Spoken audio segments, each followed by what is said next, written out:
श्रमण भगवान महावीर स्वामी के चरणों में कोटिशः वंदन। कर्नाटक गज के श्री घोर तपस्वी खद्दरधारी परम पूज्य गुरुदेव गणेशलाल जी महाराज साहब, आचार्य भगवान पूज्य गुरुदेव आनंद ऋषि जी महाराज साहब, दक्षिण केशरी पूज्य गुरुदेव मिश्रीलाल जी महाराज साहब, विदर्भ सिंहनी पूज्य गुरुनी मैया मानकौर जी महाराज साहब, पूज्य गुरुनी मैया प्रभाकौर जी महाराज साहब, पूज्य गुरुनी मैया प्रकाश कौर जी महाराज साहब एवं समस्त स्वर्गस्थ दिव्य भव्य चारित्र आत्माओं के चरणों में भावपूर्ण कोटिशः वंदना।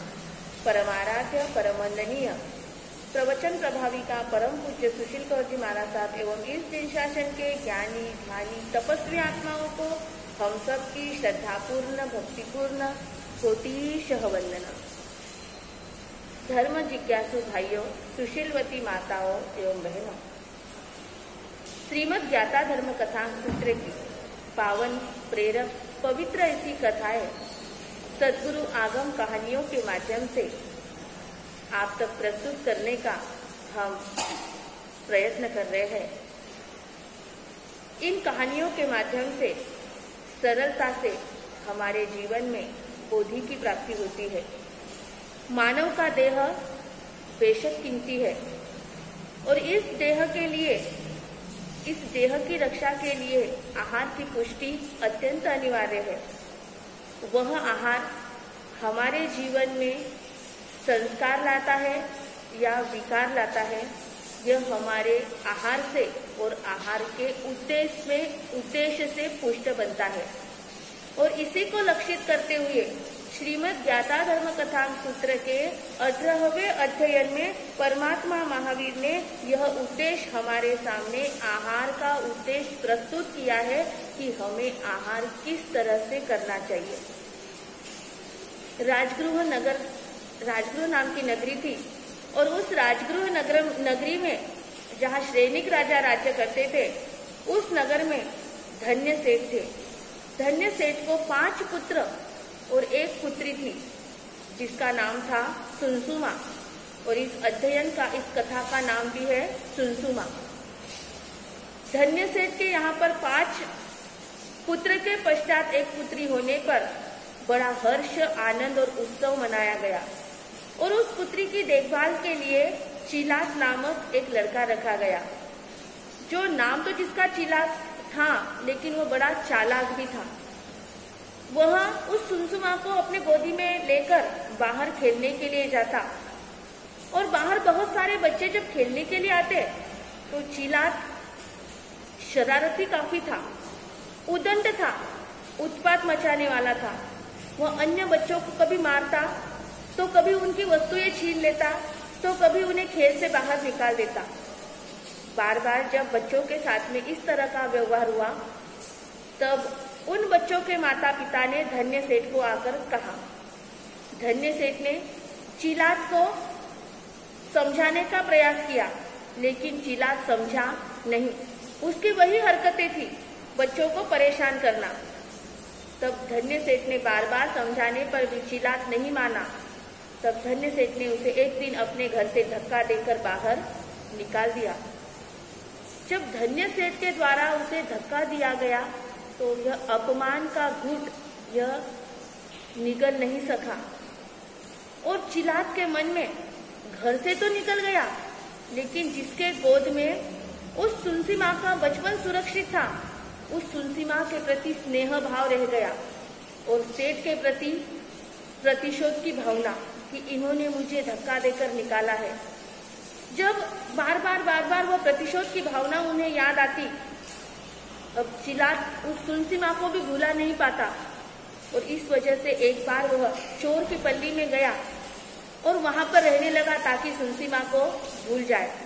लेकिन अब तक सिर्फ स्नेह भाव था, पर चोरों के साथ में रहने से उस चिलात के मन में स्नेह की जगह विषय भाव ने विषय रागने ले ली, क्योंकि लगाव यह ज्यादा बढ़ने से वहां पर कौन सी भावना का जन्म होगा यह नहीं कह सकते।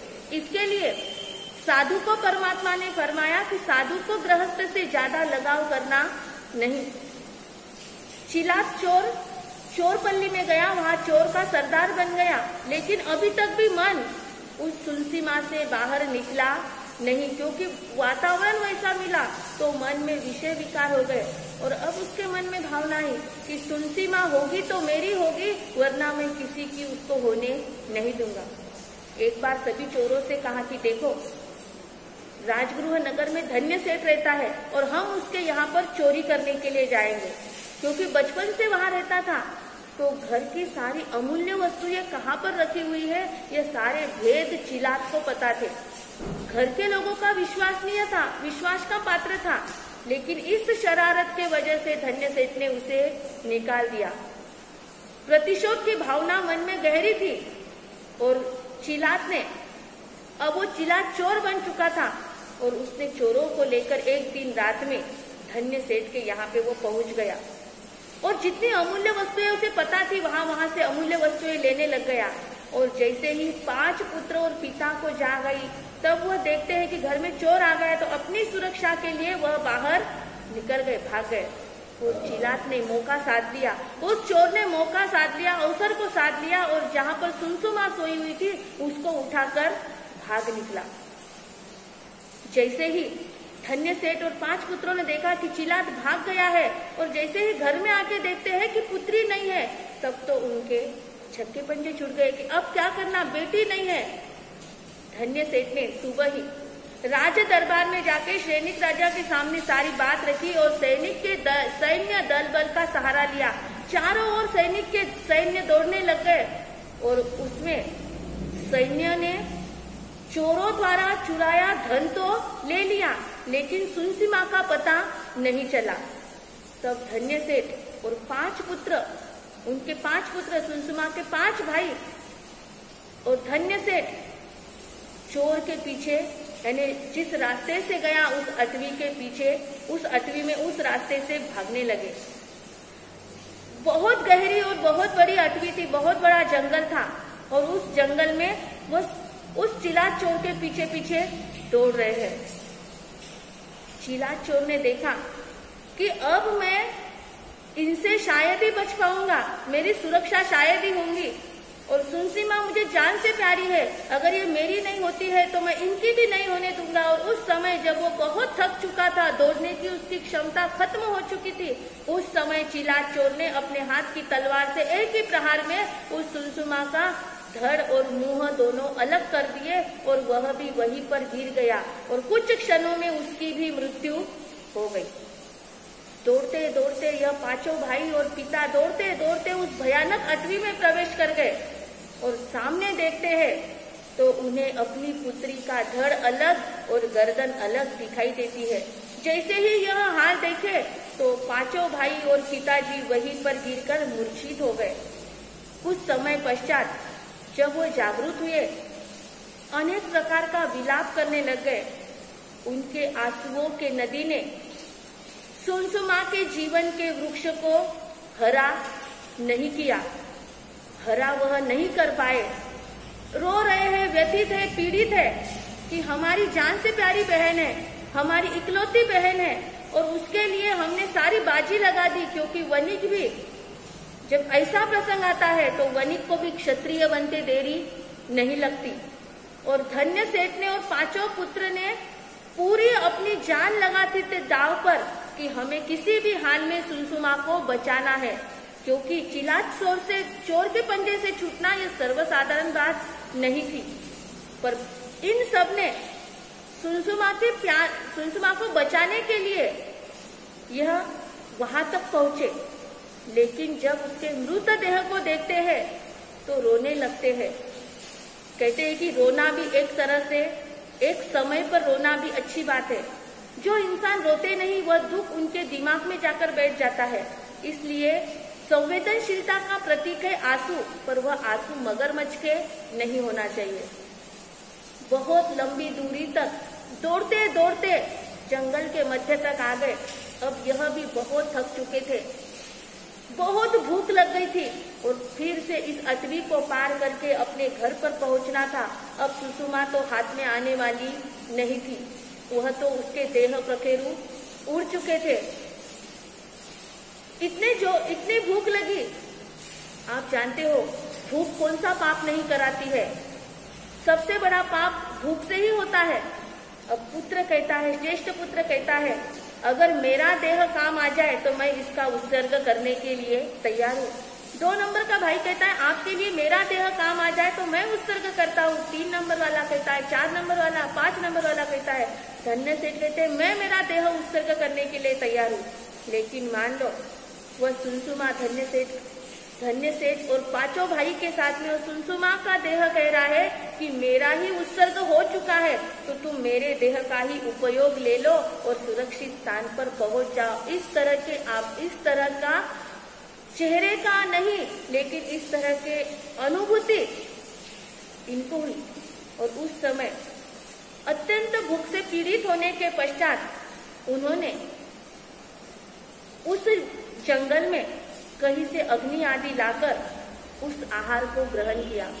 आहार ग्रहण करते समय अत्यंत पीड़ा उनके मन में थी, अत्यंत दुख, अत्यंत ताप, अत्यंत वेदना उनके मन में थी। और ऐसे वेदना में वह आहार, क्या स्वाद उस आहार का लगेगा? उस आहार में कोई रुचि रस, इसका सवाल ही नहीं उठता कि वहाँ स्वाद, रुचि या रस को वह देखेंगे, क्योंकि अटवी से पार होने के लिए उनके शरीर में आहार की आवश्यकता थी अपने घर पर पहुंचने के लिए। और भयानक ऐसे जंगल में भयानक पशु थे, और इस डर से उन्होंने आहार तो किया और वो अपने घर पर चले गए। आप सोचेंगे कि भगवान महावीर ने ये ऐसी कहानी क्यों दी, और दूसरा कोई दृष्टांत भगवान के पास नहीं था।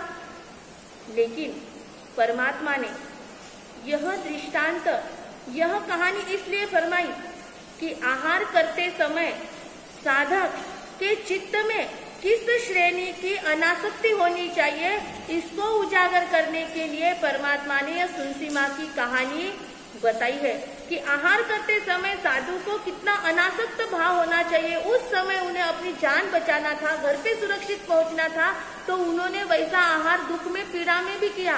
तो साधु जब आहार करने के लिए बैठता है तो उस समय उसे अनासक्त भाव से, जैसे सर्प अपने बीज में जाता है, वैसे अनासक्त भाव से उस आहार में किसी प्रकार का रस कहो या स्वाद कहो, उसको न लेते हुए आहार ग्रहण करना। धन्य सेठ आदि उदास मन से घर पर पहुंचे। कुछ दिन के पश्चात राजगृह नगर में तवीर मुनि आए और धन्य सेठ वाणी सुनने के लिए गए। तब जिनवानी से पता चला कि संसार में जैसे चिलाती पुत्र जो बचपन से ही उदंड था, और जब वह धन्य सेठ के यहाँ पर आया, लेकिन वहां पर भी उसको शांति नहीं मिली। वो वहां से जब चोरपल्ली में गया तब वहां भी उसको शांति नहीं मिली। चोरपल्ली से वह फिर धन्य सेठ के यहाँ पर जंगल में आया, लेकिन वहां पर भी वो शांति से नहीं रह पाया। उसके जीवन की उच्छृंखलता, उसके जीवन की उदंडता उसे कहीं पर भी शांति नहीं दे सकी। इसलिए क्योंकि वह किसको चाहता था? सुनसुमा को चाहता था, उसके साथ में वरण करना चाहता था। और नीतिकार कहते हैं वरण और हरण, इन दो के पीछे व्यक्ति मरण को भूल जाता है। और मरण में अगर 4 शरण ग्रहण कर ले तो उसका भव भ्रमण मिट जाता है। पर यह चिलाती चोर वरण के पीछे, यह सारी प्रतिशोध के पीछे वह सब कुछ भूल गया, और मानव के देह में एक क्रूर राक्षस, उसके जीवन क्रूर राक्षस दैत्य रूपी उसके भीतर में जागृत हो गया, और उसने यह ऐसा कार्य कर लिया। धन्य सेठ के जीवन में वैराग्य के लिए सबसे बड़ी यही घटना थी। हर घटना के पीछे जो घटक होता है, वह घटक हमारे मन की जो घटनाएं होती है, उस घटनाओं को याद कराता है, जागरूक कराता है। और धन्य सेठ ने तवीर मुनि के पास में दीक्षा ली। दीक्षा लेने के पश्चात संयम का पालन किया। कहते हैं कि देवलोक में सर्वार्थ सिद्ध के देवता का पुण्य सबसे अधिक होता है। सर्वार्थ सिद्ध के देवता अधिक पुण्यशाली होते हैं। और साधु के लिए बताया है कि 1 वर्ष साधु अगर साधुपने का पालन करता है तो वह सर्वार्थ सिद्ध के देवों के सुखों को भी ओलांग देता है, यानी उससे भी कई गुना सुख का वह यानी सुख का अनुभव करता है। तो वह धन्य सेठ जिन्होंने दीक्षा ली और दीक्षा लेके वो अपनी आत्म साधना में लग गए और तत्पश्चात देवलोक में जाकर वहां से वो महाविद्य क्षेत्र में जाएंगे और वहां से सिद्ध होंगे। तो इस कथा का यही तात्पर्य है। हमारे मन में कई प्रकार के प्रश्न आ सकते हैं, परंतु परमात्मा ने साधु के लिए यह बोधक प्रेरक रखा है कि हमारी किस प्रकार की आहार करते समय श्रेणी होनी चाहिए और अनासक्त भाव के साथ में आहार हमें करना चाहिए।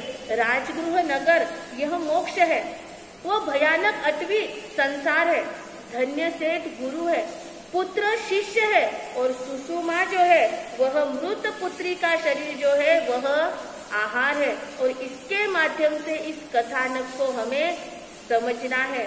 तो आज की इस कथा का यही प्रेरक, यही बोधक संदेश हमारे लिए है कि आहार हमें शरीर चलाने के लिए करना है, क्योंकि भोगी आहार करता है भोग के लिए, योगी आहार करता है साधना के लिए, वीर सैनिक आहार करते हैं सेवा के लिए और साधु आहार करता है संयम की रक्षा के लिए, संयम चलाने के लिए। इस कहानी का, इस कथानक का यही प्रेरक प्रसंग हमारे जीवन में है कि आहार में आसक्ति नहीं, आहार यह आवश्यकता भी नहीं, आहार से हमारे जीवन में संयम साधना सुचारू रूप से चल सके, इतनी ही आवश्यकता करके आहार को ग्रहण करना चाहिए, ना कि उसमें आसक्ति के कोई भाव होना चाहिए। तो यह बोधक प्रसंग से हम यही सीखेंगे कि जब भी हम आहार करेंगे तो मौन भाव के साथ में आहार करेंगे, शांत भाव के साथ में आहार करेंगे और उस आहार को हमारे जीवन चलाने के लिए करेंगे तो हमारे जीवन में भी आनंद की प्राप्ति हो सकती है। जय गुरु गणेश, जय महावीर।